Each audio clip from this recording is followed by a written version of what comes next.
La légende de l'Atlantide. Ce paradis terrestre qui aurait existé avant les grandes civilisations, celles de l'Égypte, de Grèce et de Rome.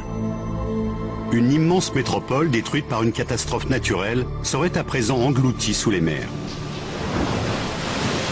Mais dans leur tentative pour expliquer le passé, les archéologues découvrent que très souvent, la réalité dépasse la fiction. Des cités entières ont bel et bien disparu sous les océans à la suite d'une ou plusieurs catastrophes. Et c'est aujourd'hui seulement que leurs secrets nous sont révélés. Ces antiques pyramides japonaises, de 8000 ans plus anciennes que la pyramide de Khéops en Égypte, sont-elles les vestiges de la première ville du monde ou bien d'étranges formations naturelles? Au large des côtes anglaises, une découverte pourrait bien bouleverser l'histoire. Ces plongeurs ont-ils trouvé la preuve que le déluge décrit dans la Bible a réellement eu lieu? En Inde, l'une des plus anciennes civilisations de l'histoire, court une surprenante légende digne d'un film de Spielberg. Ce temple spectaculaire a été édifié voici plus de 1000 ans. Mais selon une légende qui s'est transmise de génération en génération, depuis des temps très reculés, 6 autres temples auraient mystérieusement disparu. À présent, sous ces eaux infestées de requins, les fonds marins nous livreront peut-être le secret de ce qui leur est arrivé. Au large des côtes d'Israël, des archéologues ont découvert les vestiges d'une géniale invention en avance de plus de 1000 ans sur son temps. Du béton capable de résister sous l'eau. Si l'on veut retrouver d'anciennes cités englouties, il faut chercher le long des côtes et sur les sites portuaires. Le plus célèbre de tous depuis l'Antiquité, c'est cet immense port égyptien, situé sur la partie ouest de la côte méditerranéenne de l'Égypte. Fondée par Alexandre le Grand, le plus grand général de tous les temps, la ville porte encore son nom aujourd'hui, Alexandrie. À son apogée, Alexandrie était une métropole extrêmement active. Sans doute l'une des plus grandes villes qui ait existé à l'époque. Elle possédait l'un des plus grands ports de l'Antiquité. On raconte que plus de 200 navires marchands franchissaient ses digues tous les jours. C'est 2 fois plus que le nombre de bateaux qui accostent quotidiennement à New York aujourd'hui. Le port était signalé par un immense phare de plus de 130 mètres de haut, le fameux phare d'Alexandrie, l'une des 7 merveilles du monde. La ville était si étendue qu'elle est restée la capitale de l'Égypte pendant un bon millier d'années. Seule Rome la dépassait en taille et en richesse. Du temps de sa gloire, Alexandrie devait être une ville merveilleuse à visiter. C'était une cité riche, somptueusement ornée, bref, un véritable joyau. Tous les gens importants s'y rendaient. Mais Alexandrie n'était pas une ville isolée. Elle faisait partie d'une gigantesque agglomération qui s'étendait sur des kilomètres de côte, un peu à la façon des villes qui s'échelonnent le long de la côte est des États-Unis. Le plus étonnant, c'est que de cette impressionnante métropole, rien ou presque n'a subsisté. Aujourd'hui, les rivages sont déserts. Comment la ville a-t-elle disparu? La réponse se trouve sous la mer Méditerranée. Voici environ 12 siècles, un tremblement de terre de grande amplitude a frappé les côtes du nord de l'Afrique. Alexandrie a hélas été édifiée sur une zone fortement sismique, sujette à de fréquents tremblements de terre. En fait, entre le 4e et le 15e siècle après Jésus-Christ, on compte environ 23 séismes historiquement recensés. En l'an 365 après Jésus-Christ, un monstrueux séisme suivi d'un raz-de-marée apocalyptique tue environ 50 000 citoyens d'Alexandrie et engloutit au fond de la mer les plus beaux monuments que compte la ville. C'est là que les scientifiques doivent commencer leurs recherches s'ils veulent retrouver Alexandrie. Chose étonnante, cette quête débute aussi loin de la mer qu'on puisse l'imaginer, à savoir dans l'espace, où des satellites géostationnaires du type de ceux qui sont utilisés par les forces armées utilisent de très puissants scanners à haute résolution pour repérer et photographier ce qui se trouve sous les eaux. Voici la vue qu'un satellite offre de la partie ouest du delta du Nil. On a Alexandrie ici et là la baie d'Aboukir. La partie colorée représente toute la zone engloutie que nous avons découverte sous la mer. En utilisant les données géographiques fournies par le satellite, Franck peut dresser un relevé topographique très précis de l'ancienne Alexandrie. Examinons un gros plan du site d'Alexandrie. Sur cette vue de la ville moderne d'Alexandrie, toutes les parties en jaune sont les zones englouties et les structures portuaires qui sont à présent sous la mer. La cartographie d'Alexandrie a fourni de nouvelles informations sur la cité engloutie. Son infrastructure est plus vaste et plus élaborée que les spécialistes ne le pensaient auparavant. Les plongeurs qui fouillent le secteur se trouvent confrontés à une difficulté. À la profondeur à laquelle ils opèrent, ils ont du mal à repérer leur site d'excavation à cause de la mauvaise visibilité. Nous avons mis au point de nouvelles techniques de positionnement à l'aide de GPS différentiels sous-marins qui nous donnent une précision au centimètre près et qui sont très efficaces pour dresser les contours des fonds. Quand on procède à des fouilles spécifiques, on élabore un quadrillage comme sur la terre ferme et c'est bien plus facile évidemment. Sans ces moyens techniques, Franck et son équipe seraient incapables de repérer précisément les secteurs qui sont fouillés l'un après l'autre. C'est un procédé méticuleux qui demande beaucoup de patience et de soin. À l'aide d'un excavateur marin, une sorte d'aspirateur sous-marin, les archéologues déblaient les couches sédimentaires pour trouver des objets engloutis. Les sites archéologiques sous-marins ont un grand potentiel pour une raison simple. Ils n'ont pas été pillés des siècles durant comme l'ont été les sites sur la terre ferme. Pour un plongeur, il s'agit d'un espace ouvert où il peut se mouvoir comme il veut. Il n'y a ni route ni bâtiment moderne qui le gêne. Il peut poursuivre ses fouilles dans la direction qui lui plaît. Les fouilles effectuées en 2007, à une profondeur qui varie entre 3 et 7 mètres, ont apporté de nouvelles informations sur la destruction du port. On a trouvé des pièces d'or byzantines datant du 7e et du 8e siècle après Jésus-Christ. Aucun objet plus tardif n'a été remonté. Ce qui incite les experts à penser que les zones portuaires, qui avaient résisté à la catastrophe survenue au 4e siècle, ont finalement été englouties au 8e siècle après Jésus-Christ. Mais on ne découvre pas seulement de petits objets, comme cet anneau en or merveilleusement orné et incroyablement bien conservé. Les sites sous-marins égyptiens sont jonchés de gigantesques trésors engloutis. Des sphinx, des statues et des blocs de pierre intacts avec des sceaux royaux et des hiéroglyphes. Sur l'île d'Antérodos, nous avons découvert un petit sanctuaire d'Isis, avec une magnifique statue d'un prêtre d'Isis, et aussi des sphinx dans un état de conservation étonnant. Dans le Poséidium, nous avons trouvé un temple tout entier.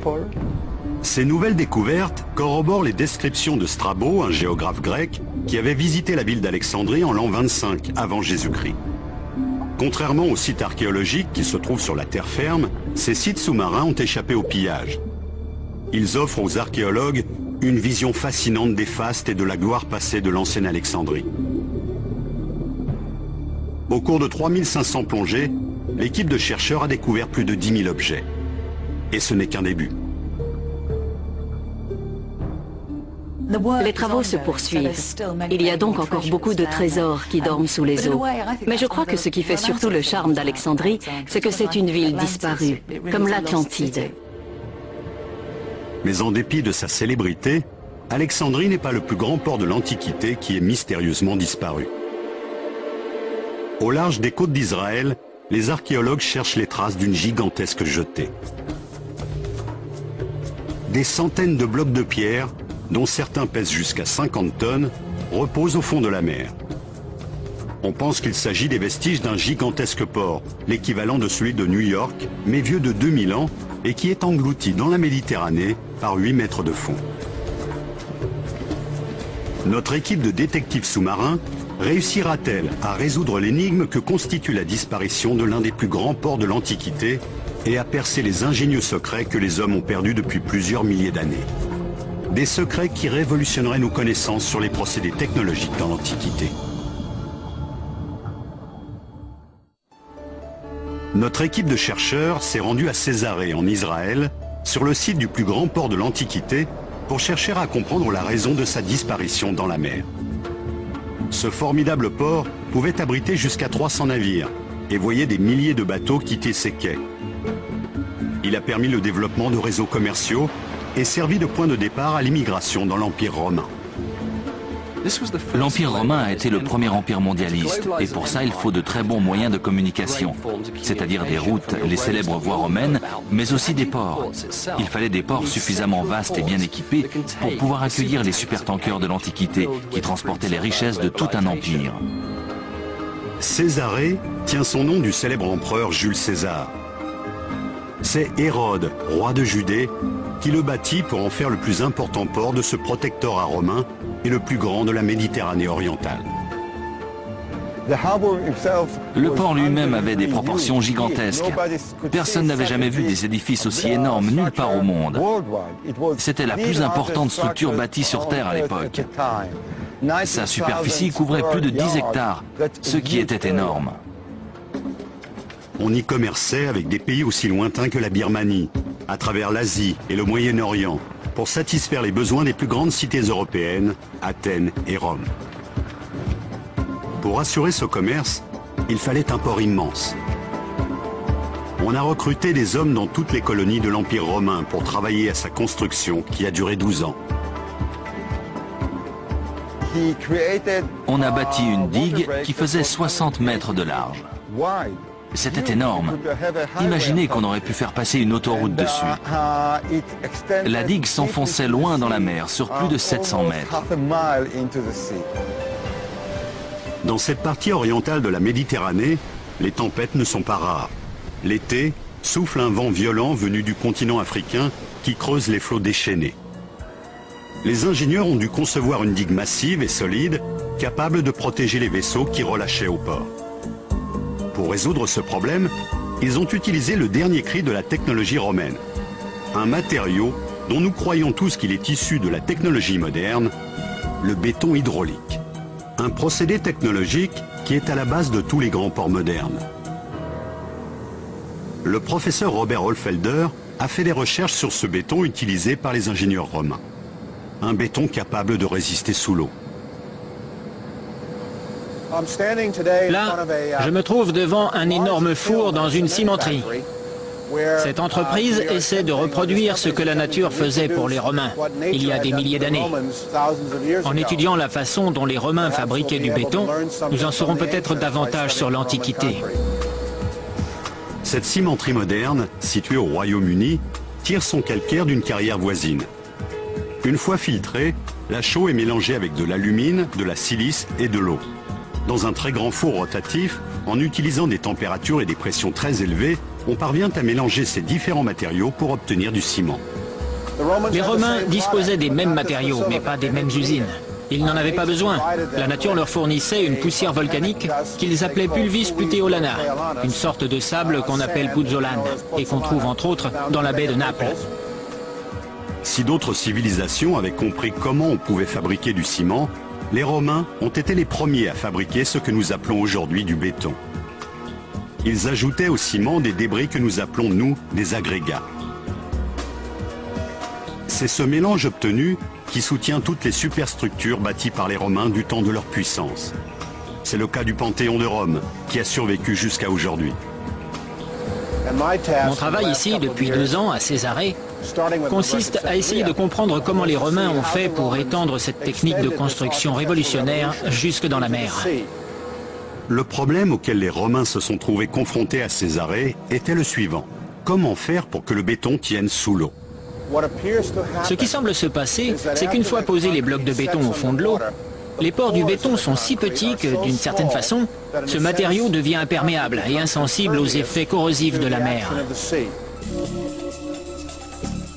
Les ingénieurs du roi Hérode, qui avaient compris les qualités d'étanchéité du béton, ont mis au point des méthodes de construction pour bâtir le gigantesque port de Césarée. Hérode a fait bâtir le premier port artificiel de l'histoire et il l'a fait de façon très innovante. Il n'a pas employé une technologie utilisée sur la terre ferme pour l'appliquer sur la mer, non. Il s'est servi de caissons flottants. Cela paraît très simple, ces caissons de 15 mètres de long. En réalité, ce sont d'énormes caissons avec des parois en bois. On les a construits sur le rivage, puis on les a mis en place. Mis bout à bout en arc de cercle, ils ont formé une sorte de brise-lames ou de digue. C'est dans ces caissons que l'on versait le béton hydraulique. Une fois rempli de béton, Ces caissons coulaient sur les fonds marins et constituaient des fondations idéales pour asseoir les superstructures portuaires. Le plus étonnant, c'est que c'est toujours le même procédé qu'on emploie aujourd'hui pour construire les digues dans les ports du monde entier. Mais nous n'avons toujours pas éclairci le mystère qui entoure la disparition dans la Méditerranée de l'antique port de Césarée.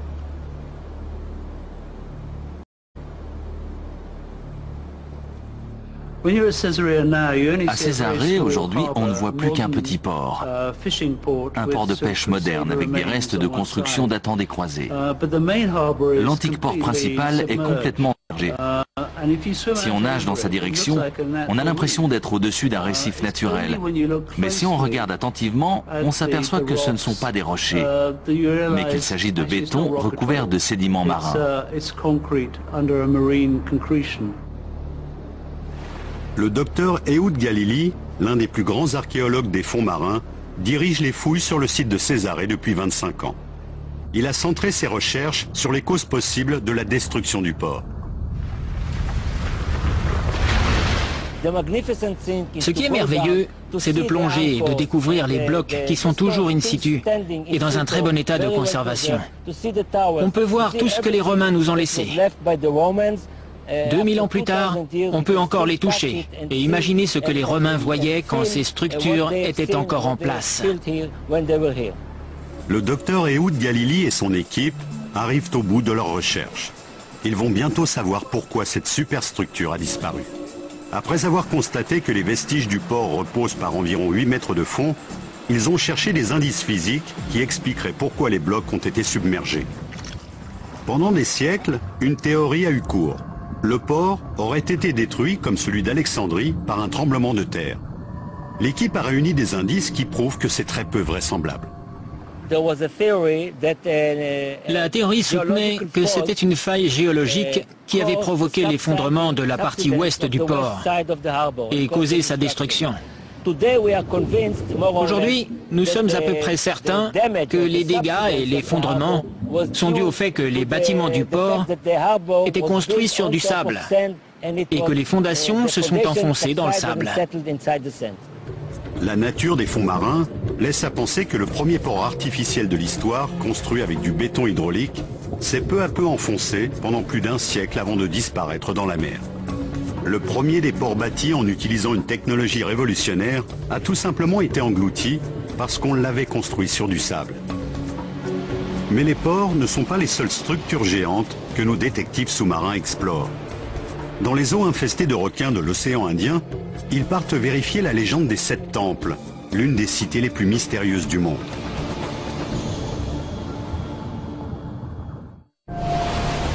Le golfe du Bengale.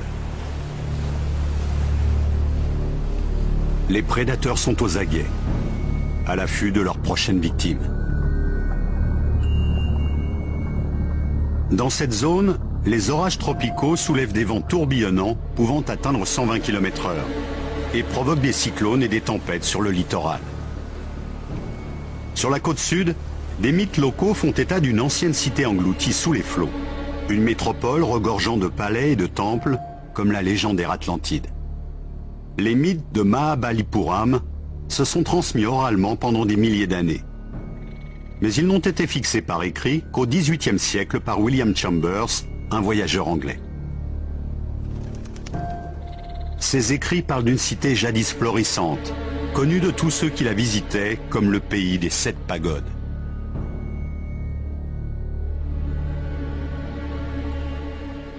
William Chambers a été le premier à recueillir toutes les diverses versions de ces histoires et à faire observer qu'en fait, de ces pagodes, on ne pouvait plus en voir qu'une aujourd'hui. S'agit-il d'une invention? Cette seule et unique pagode était-elle si belle et si impressionnante qu'elle s'est multipliée par 7, chiffre qui a toujours eu une signification surnaturelle et une valeur religieuse? Ou a-t-il pensé que les 6 autres temples avaient sombré au milieu des flots? Ces mythes, que les pêcheurs locaux se répètent encore aujourd'hui, font état de 6 temples submergés par les eaux et de celui-ci, découvert sur le rivage, le seul des 7 qui soit encore visible. Jadis, il y avait 7 temples. 6 d'entre eux sont maintenant engloutis sous les eaux. Tout le monde croit que ce sont des temples disparus. d'anciens textes ont appris aux archéologues que Mahabalipuram était jadis un port florissant et qu'il avait connu son apogée au 8e siècle, sous la domination de la dynastie Pallava. Cette puissante dynastie a régné durant 6 siècles sur la partie méridionale de l'Inde. Elle s'est enrichie en contrôlant les grandes routes liées au commerce des épices venues d'Extrême-Orient. Les textes anciens décrivent Mahabalipuram comme une ville portuaire très importante. Bien sûr, nous ne savons pas où se trouvait ce port. Aujourd'hui, Mahabalipuram est une ville active qui compte 12 000 habitants. Elle recèle de mystérieux indices pour les archéologues en quête de temples perdus et de passés glorieux. Ces magnifiques édifices, incroyablement bien conservés, appelés Sankrata, datent du 7e siècle et ont été bâtis à la même époque que les 6 temples disparus. Chacun des monuments est taillé dans un énorme bloc de granit, une technique utilisée durant plus d'un millénaire par les architectes et les ingénieurs indiens. L'un des édifices les plus impressionnants qui ornent cette ville est l'un des plus grands bas-reliefs du monde, qui lui aussi date de l'époque des temples disparus. Ce merveilleux bas-relief taillé au milieu du 7e siècle mesure près de 33 mètres de long sur 15 mètres de haut et couvre entièrement le flanc d'une colline. Mais c'est cet édifice qui recèle peut-être le secret de la disparition des temples. Connu sous le nom de Temple du Rivage, c'est l'un des plus grands trésors anciens et c'est un lieu sacré qui attire les fidèles depuis plus de 1000 ans. Les gens d'ici croient qu'il s'agit de l'un des temples qui a survécu. Les autres ont été endommagés et se trouvent sous la mer. S'il s'agit bien de l'une des 7 pagodes mythiques, la légende raconte qu'elles étaient jadis entourées par un ensemble de palais magnifiques et de temples spectaculaires, bâtis grâce aux immenses ressources commerciales de l'Inde ancienne. Un ensemble architectural équivalent aux sites les plus sacrés de l'Antiquité, comme ceux de l'Acropole en Grèce et de Karnak en Égypte. Ces mythes s'appuient-ils sur une réalité? Comment un ensemble de la taille de l'Acropole aurait-il disparu sans laisser de traces? Il y a 2 facteurs qui ont pu intervenir. Tout d'abord, l'érosion du littoral. On sait que le rivage sablonneux recule d'environ 50 cm par an. Ce qui signifie qu'il y a 1500 ans, le rivage aurait été 750 mètres plus avant dans la mer. L'érosion du littoral dans ce secteur pourrait être responsable de la chute des temples dans la mer. Mais les archéologues ont une autre théorie pour expliquer leur disparition. Un raz-de-marée. On sait qu'un tsunami qui s'est produit en 1797 a soulevé un navire de 200 tonnes et l'a projeté à 1 km du rivage. Ces vagues énormes sont dévastatrices. Il paraît très probable qu'elles soient responsables de la disparition des 6 temples lors d'un seul ou de plusieurs épisodes. On ne sait pas très bien encore. Ce n'est pas le seul tsunami qui ait frappé la région. En 2004, dans l'océan Indien, un séisme a soulevé des vagues de plus de 30 mètres de haut qui ont frappé les côtes de 11 pays, tuant plus de 200 000 personnes. Le tsunami a aussi frappé Mahabalipuram, saccageant son littoral. Durant quelques minutes, pendant lesquelles la mer s'est retirée de 600 mètres, et avant qu'elle ne revienne sous forme de violents tsunamis, un pêcheur s'est trouvé face à face avec l'image de cette légende vieille de plus de 1000 ans. Un ensemble d'édifices mystérieux qu'en temps normal, la mer recouvrait. Au bout d'une demi-heure, l'eau s'est retirée très loin, disons à 500 mètres du rivage. Comme je suis pêcheur, j'ai cherché à sauver mon matériel, mon bateau et mon filet. D'autres personnes du village sont venues voir les temples. Prise par un témoin oculaire pendant les quelques minutes où elles sont restées émergées, cette extraordinaire photographie révèle ces structures laissées découvertes par la mer. Anandan se trouvait sur la plage. L'eau est arrivée et j'ai dû nager. Les vagues ont déferlé. J'ai essayé de grimper dans un arbre pour sauver ma fille. Ma femme a sauvé mon fils. J'ai vu les temples dans la mer. Sur cette photo, On voit la vague gigantesque, quelques instants avant qu'elle ne s'abatte sur le temple du rivage. Le temple a résisté à la vague qui fonçait sur lui à plus de 150 km/h. C'est un brise-lames qui a encaissé la plus grande partie de l'impact. Les archéologues se posent à présent des questions. Ces structures sous-marines prouvent-elles de façon indéniable qu'une ancienne cité est engloutie sous cet océan turbulent? Le docteur Alouk Tripathi, l'un des plus éminents archéologues sous-marins en Inde, a fait des recherches sur la réalité qui se cache derrière le mythe. La mer a beau être agitée, le docteur a convaincu les pêcheurs locaux de montrer à notre équipe les lieux qu'il a explorés. Dans cette zone se trouve un certain nombre de rochers submergés qui sont très hauts et dont les sommets sont visibles à marée basse. Et on a découvert qu'il y avait des traces d'activité humaine sur ces rochers. C'est la seconde barre rocheuse. La première se trouve tout près du temple du rivage. Elle est située beaucoup plus profond sous l'eau et ne se découvre pas. Situé à une centaine de mètres du temple du rivage, le sommet des structures devient visible à marée basse. C'est un site difficile à explorer, car l'eau peu profonde est agitée par des remous causés par le ressac. La plongée ne présente pas de difficultés techniques tant que l'eau est profonde. Mais dès qu'on s'approche du rivage, c'est-à-dire de la fin de l'océan Indien, on affronte de grands rouleaux qui rendent la stabilité aléatoire et vous empêchent de vous cramponner au relief. Trevor, un photographe sous-marin chevronné qui a l'habitude de plonger à plus de 100 mètres, a exploré le site à la recherche des temples disparus. La plupart des structures sont très endommagées et éparpillées sur un vaste secteur. La première des choses qu'on a voulu savoir, c'était si ces structures étaient l'œuvre des hommes. Les archéologues sont chargés de faire la preuve que ces structures sous-marines correspondent par leur forme, leur taille et leur âge à celles du seul temple existant à 80 mètres de là, sur la rive. Le temple du rivage a fondamentalement une structure mégalithique entourée par un mur assez bas. C'est ce qu'on a pu voir sur le fond marin. On a retrouvé ces blocs en ligne droite qui correspondent tout à fait à ce qu'on peut constater sur le temple du rivage. Conclusion de l'exploration sous-marine de ce site, on y trouve la preuve de l'intervention humaine. Pierres taillées, vestiges de murs et grands blocs de forme rectangulaire. On a trouvé d'autres indices laissant penser que c'étaient des vestiges architecturaux. L'angle de taille de certains blocs et leur imbrication dans des blocs plus grands prouvaient l'intervention de la main de l'homme. Les archéologues sont convaincus qu'il s'agit des temples disparus et que ces découvertes sont en relation avec les édifices qui se trouvent sur Terre. Il est évident que ce sont des vestiges d'origine humaine. Leur agencement architectural correspond à ce qu'on trouve sur le rivage. Le mythe des 7 pagodes est-il une réalité? Absolument. Les archéologues sous-marins n'en sont qu'au tout début de leurs investigations. Au large des côtes anglaises, des plongeurs recherchent les traces d'un gigantesque déluge digne de celui de la Bible. Une inondation qui pourrait bouleverser notre conception de l'histoire. Aurait-il trouvé les preuves archéologiques de l'existence du déluge et de l'arche de Noé?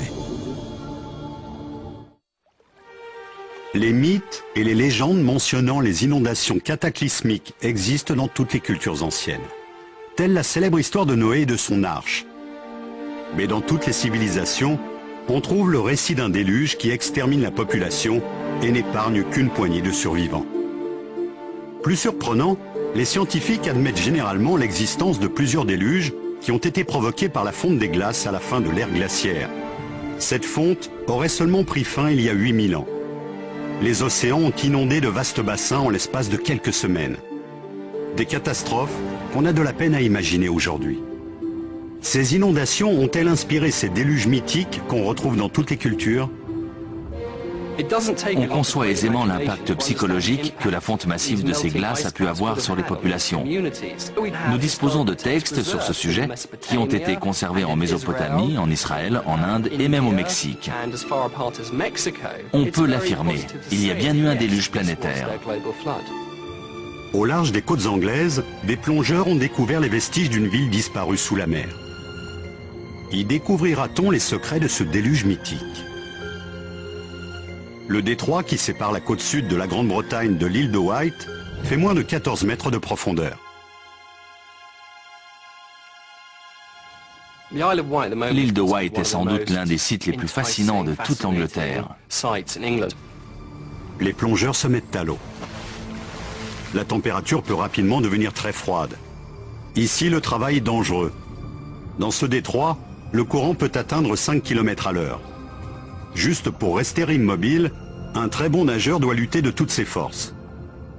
Le site se trouve tout au fond. Ce morceau-là est tout brûlé. C'est là que se trouvait le feu. Le cœur du foyer était là. C'est le docteur Gary Mamber qui dirige les recherches. J'ai découvert les traces de ces habitats sous la mer après les avoir longtemps cherchés il y a 2 ans et demi. Je suis tombé sur les vestiges d'un foyer au fond de l'eau. Sous l'eau, les strates sont extrêmement minces. Sur Terre, vous pouvez vous servir d'un pic pour faire des fouilles sur un site romain, par exemple.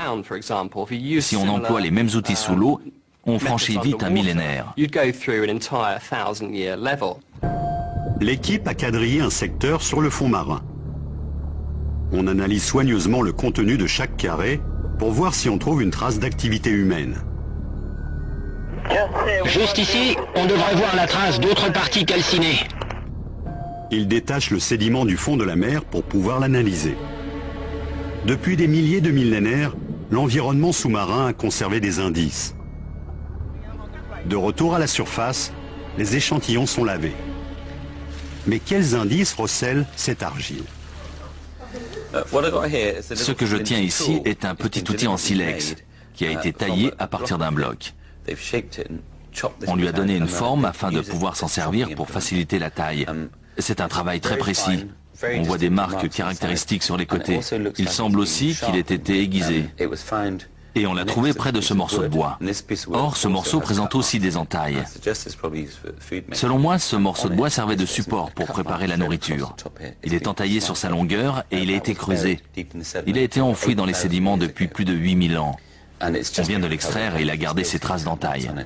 D'autres échantillons ont prouvé l'existence d'habitats humains remontant à 6000 ans avant Jésus-Christ. Mais qu'est-ce qui peut nous faire penser que les habitants de cette zone l'aient évacué lors d'une inondation catastrophique qui se serait produite il y a 8000 ans? Il y a une strate d'activité humaine au-dessous d'ici. C'est recouvert de sédiments? Oui, et ça a tout recouvert. On dispose de l'ancien paysage. Il est couvert de végétation et d'arbres. En dessous, on a les couches géologiques et au-dessus, les couches de sédiments marins qui indiquent le moment précis où la mer a tout recouvert. Et comment elle l'a fait? Je pense que cela s'est passé il y a environ 7950 ans. Ce site date à peu près du milieu de l'âge de pierre, c'est-à-dire du Mésolithique. Les habitants vivaient de la chasse et de la cueillette et changeaient d'emplacement suivant les saisons. Les indices trouvés sur ce site prouvent qu'à une certaine époque, la Manche n'existait pas. L'Angleterre et le continent européen étaient liés. Mais après la fonte des glaces, qui recouvrait la plus grande partie de l'Europe du Nord, le niveau des mers s'est mis à monter et ses habitats se sont trouvés engloutis sous les eaux. Ce site de l'île de Wight fournit la preuve indiscutable que ces habitats humains ont été détruits par des inondations très anciennes. Mais selon les légendes, des villes entières auraient été détruites. A-t-on la preuve que d'anciennes mégapoles aient été englouties par des inondations ou par l'élévation du niveau de la mer? Au Japon, la controverse fait rage. Par 26 mètres de fond, dans une zone nommée Yonaguni, gisent d'imposants monuments qui pourraient apporter la preuve que des cités entières ont été englouties. Ces degrés monumentaux sont-ils les éléments d'un édifice qui faisait partie d'un grand ensemble de temples et d'habitations à présent sous la mer? Une gigantesque métropole bâtie voici 10 000 ans. Ce serait alors la première ville que l'homme ait jamais construite. Et si ses habitants ont été capables de réaliser un tel prodige, quel secret recèle encore les profondeurs? C'est en 1985 que des plongeurs découvrent de mystérieuses formations au fond de l'océan. Leur origine est une énigme. Elle déclenche une controverse entre scientifiques et archéologues. Yonaguni est soit une monstruosité de la nature, soit un prodige de l'humanité. C'est le monstre des profondeurs, le Frankenstein de l'archéologie marine. C'est le mystère absolu que jusqu'à présent personne n'a pu élucider. Il faudrait que Sherlock Holmes et Agatha Christie enfilent leur combinaison de plongée et décident d'aller inspecter le site, tellement c'est compliqué. Pour certains scientifiques qui étudient la zone, ces lignes géométriques sont la signature de l'homme. La structure pyramidale, avec de larges marches, semble avoir été conçue avec l'intention de se protéger d'éventuels ennemis. Mais le plus incroyable, c'est que certains savants sont convaincus que ces structures sous-marines datent de plusieurs milliers d'années. Elles seraient même antérieures aux pyramides de Gizeh, qui ont été achevées aux alentours de 2500 avant Jésus-Christ. La question qui se pose aux archéologues, c'est de savoir si oui ou non, il s'agit du plus ancien ensemble d'édifices qu'on ait jamais bâti dans le monde.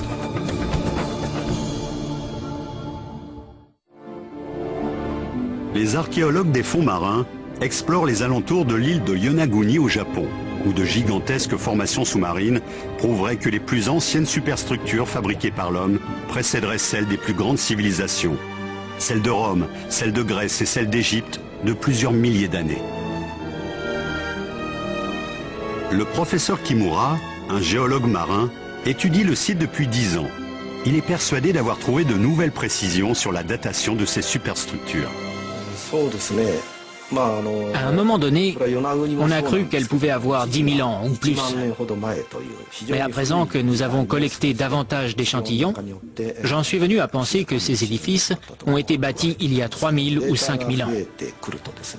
Mais d'autres chercheurs émettent des doutes sur leur ancienneté. Qu'est-ce que c'est que ce site?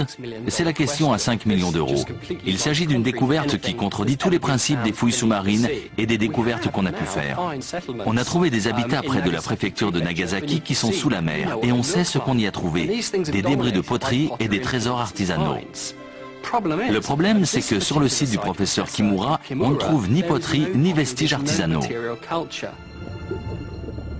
Ce qui a stupéfié les scientifiques qui ont étudié le site, mais ce qui leur a aussi fait émettre des doutes sur son origine humaine, ce sont les dimensions des structures englouties. La plus grande de toutes mesure plus de 200 mètres de long sur 30 de haut. Lorsque vous descendez sur le site et que la visibilité est très bonne à Yonaguni, vous vous trouvez face à ce qui ressemble tout d'abord à une énorme pyramide au fond de l'océan. C'est un édifice de plus de 300 mètres de large, dont les flancs sont composés de degrés avec des plans horizontaux totalement plats et des contre-marches qui repartent à 90 degrés.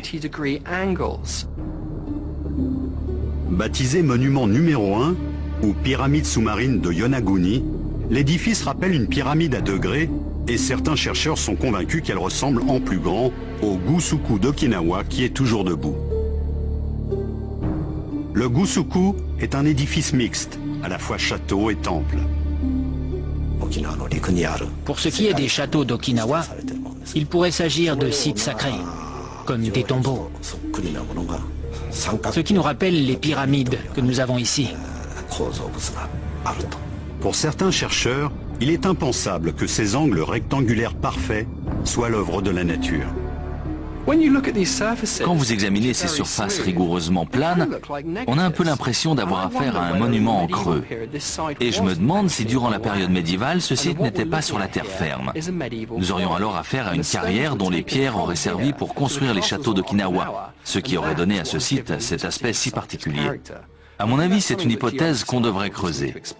Si la théorie du professeur Kimura est exacte, le site de Yonaguni serait la preuve qu'une civilisation très sophistiquée a précédé la civilisation égyptienne, celle dont la plupart des historiens s'accordent à dire qu'elle a été la première à entreprendre la construction de temples et d'édifices monumentaux qui ont perduré dans le temps. Voici une maquette d'une portion du site à l'échelle 1/300e qui a été réalisée d'après nos excursions in situ. Vous entrez par un chemin circulaire qui fait le tour du site. Ici, le sentier grimpe et aboutit devant 2 grandes sculptures derrière le secteur des tombeaux, la partie la plus sacrée selon nous. Ce chemin circulaire, décrit par le professeur Kimura, qui fait tout le tour de l'ensemble, a intrigué les archéologues sous-marins. Sa partie la plus large mesure 17 mètres. Et au cours de leurs recherches, les scientifiques ont cru déceler les vestiges d'une porte voûtée à l'entrée. Avec son chemin de ronde qui relie entre elles toutes les structures de l'ouvrage, ce site sous-marin ressemble fort à une cité engloutie. Ce type de procédé de construction, s'il est établi qu'il est l'œuvre de l'homme, prouverait qu'a existé jadis une civilisation qui maîtrisait des techniques très en avance sur leur temps et qui ont ensuite été perdues. Chose étonnante, à 150 km au nord du site de Yonaguni, le professeur Kimura cherche d'autres vestiges d'édifices monumentaux engloutis. Sur le site de Chatan, il y a ce que nous croyons être des ruines. On les a découvertes depuis 10 ans et nous essayons de les identifier de façon certaine. Le site de Chatan est situé au large de l'île d'Okinawa, dans l'archipel japonais. Notre équipe s'est rendue sur les lieux pour filmer les structures sur site en utilisant un robot sous-marin télécommandé pour diriger la caméra sur les lieux. Une équipe de plongeurs chevronnés et de caméramans sous-marins se prépare à utiliser le NEC Plus Ultra du matériel de plongée. Le robot sous-marin télécommandé, à l'origine mis au point par la marine américaine, permet à présent aux archéologues sous-marins d'enregistrer des images en haute définition jusqu'à près de 2000 mètres de profondeur. C'est le professeur Kimura qui dirige l'opération. Reliée par une sorte de cordon ombilical, la caméra télécommandée envoie les images au bateau. Sur ce site, la visibilité est très bonne, ce qui permet aux plongeurs de procéder à une investigation complète des ruines englouties.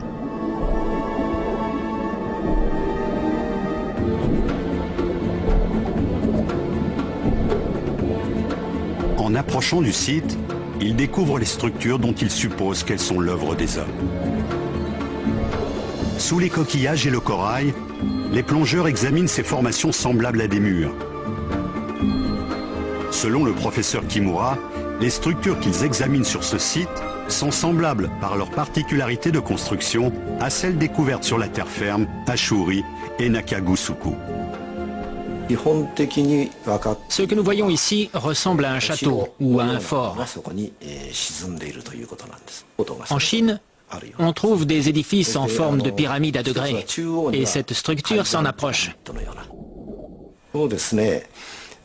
Il y a aussi une forte similitude avec les fondations des châteaux qu'on peut voir à Shuri et à Nakagusuku. Des châteaux comme ceux-ci peuvent-ils avoir existé des milliers d'années auparavant sur les îles de l'archipel nippon et avoir ensuite sombré dans les profondeurs de l'océan? Formaient-ils la partie centrale d'une cité perdue?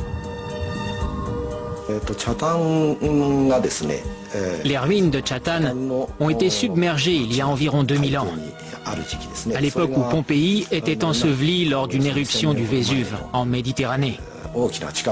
C'est le même glissement de plaques lithosphériques.